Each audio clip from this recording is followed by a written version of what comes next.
blunt instrument to deal with a very complex problem. And, yeah. And first of all, it's the way, let's just talk about the immigration thing. The way it looks is horrific.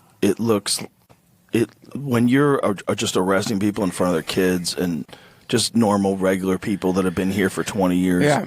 that everybody who has a heart can't get along with that. No. Everybody who has a heart sees that and goes, that can't be right. That can't be right. That can't be the only way to do this. Right. Because you have to think, look, yeah, we have to have a border. Yes, it should have been secure. Yes, they should make sure you know who everybody is before they get in. Yeah. But when people have been here for 20 years, like, come on, man. That's crazy. Like, yeah. Let's find a way. If they've been productive members of society for 20 years, no criminal record, they worked the entire time, they paid taxes, find them a pathway to citizenship. Find a way where you can do this thing that you want to do, which is keep terrorists and cartel members from getting across the border with drugs that kill 100,000 people a year. Okay, but also have a fucking heart.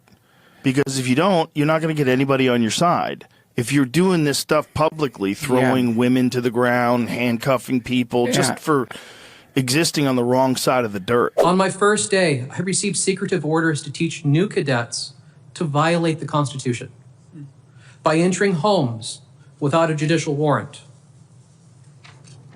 For the last 5 months, I watched ICE dismantle the training program, cutting 240 hours of vital classes from a 584-hour program.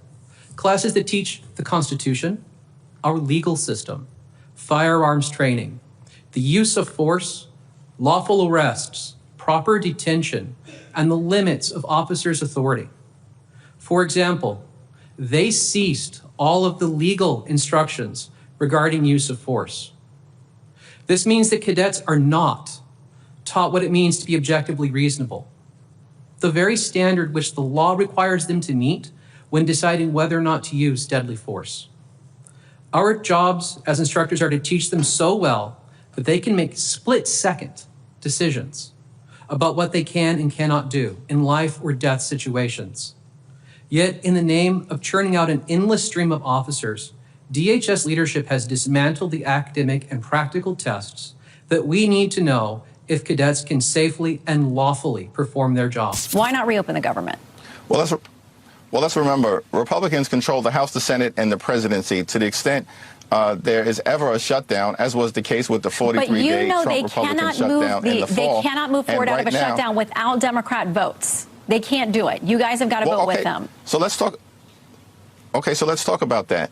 Our basic value proposition is that taxpayer dollars should be used to make life more affordable for the American people, not to brutalize or kill them, as was done with an ICU you're not going to shut down nurse, ICE Alex Preddy. as part of this and shutdown. So and those are tragic cases that are being investigated and must be. We need answers on that. But I'm happy to respond. ICE is not going to shut down. I'm happy to respond if you give me the opportunity to respond. So it seems as if Hakeem Jeffries and the Democrats are finally understanding that we need to be the complete polar opposite of what Republicans are when it comes to ICE. We need to be talking about getting rid of them, abolishing them. And while Hakeem Jeffries isn't quite there yet, at least he's going around and saying that our tax dollars should not be spent on this. So we believe that this moment should be used to make dramatic changes to ICE that are bold, that are transformational, and that are meaningful, that include lifting up the Fourth Amendment and ensuring that judicial warrants are actually required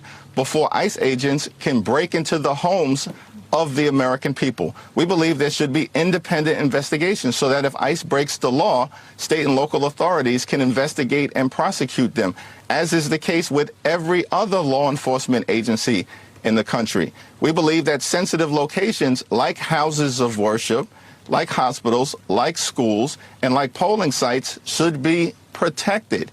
These are basic common sense demands that have been laid out. Okay. And unfortunately, rather than dramatically reform ICE, the administration has decided to shut down FEMA, shut down the TSA, and shut down the Coast Guard. Now, he still seems a little bit reluctant to fully put out the language that's needed.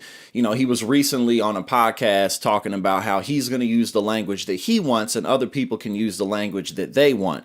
But clearly he understands that in order for the Democrats to not just win in the midterms, but to hold on to power going forward, we have to make sure that we're the antithesis of everything that the MAGA administration has stood for. The Latino vote. This is another stunning change for the president. This is 1 year ago. If you look up on the screen, 1 year ago, February of 2025, 41% with Latinos. Now it has literally plummeted to 22% approval rating among Latino voters. Yeah, and that was really one of the big questions from the 2024 election, was whether the support that the president had gotten from Latino voters will hold. We started to see some cracks in that coalition, thinking back to the New Jersey governor's race, where Mikey Sherrill made up a lot of ground with the Latino voters who had shifted towards President Donald Trump. But there's frustration within the Latino community about those same issues troubling everyone, cost of living and the economy, but also the approach to immigration. And so it'll be interesting to see if there is any way for Trump to kind of gain that type of ground back, but also what it means for other Republicans. I'm thinking about all those districts down in Texas, where you have large Latino populations that they felt were shifting towards Republicans. That may not exactly be the case in the next midterm election. Listen, one of the things that I point out frequently is that at the end of the day, obviously ICE is not needed. We haven't had them for very long. But at the end of the day, they're simply not fulfilling their promise of mass deportations. Both Joe Biden and Barack Obama successfully kicked more migrants out of this country than the Trump administration, largely because the Trump administration is completely incompetent and they suck at everything. Now, what they are good at doing, obviously, is the optics and, also, shooting American citizens and taking their lives, brutalizing people who don't deserve to be kicked out of here, just everyday workers, people who have been here for decades, doing this in front of people's children. All the while, they're not even successfully kicking more people out than Democrats did. Now, that doesn't mean that, Barack Obama and Joe Biden are completely without blame. Obviously not. But at the end of the day, for all the brutalizing that's happening, you're not fulfilling your mission. And so why are we spending billions and billions of dollars on ICE? Why are we filling their coffers? Why are we filling their ranks with these losers who wear Chuck Taylors and who have never had jobs in their lives? I don't know what they've done, but at the end of the day, they wear masks because they know that they don't want to be exposed for this, because it's not a good look to be part of the Gestapo. So, Hakeem Jeffries, we got to keep pushing him. We got to keep pushing him. Maybe we need to vote him out of office. That's not totally my decision to make. But we got to keep pushing the Democrats into the right direction, because, yes, we're going to win the midterms unless something catastrophic happens. And almost certainly there's going to be a Democratic president in 2028. But that doesn't mean the fight is over. And that doesn't mean that automatically the Dems are going to do what's necessary, because, as we know, they often and usually do not. Hello everybody, David Schuster here. Thanks for watching. If you found this reporting and commentary valuable, do us a favor and tap the like button. For more content like this, hit the subscribe button and ring the bell. That way you'll be notified on your YouTube homepage when we drop a new video. If you are tired of corporate spin and want honest, people-focused news, click the join button below and be part of the fight for a better future. We wouldn't be here without your support. Stay informed. Stay engaged, and thanks again for joining us.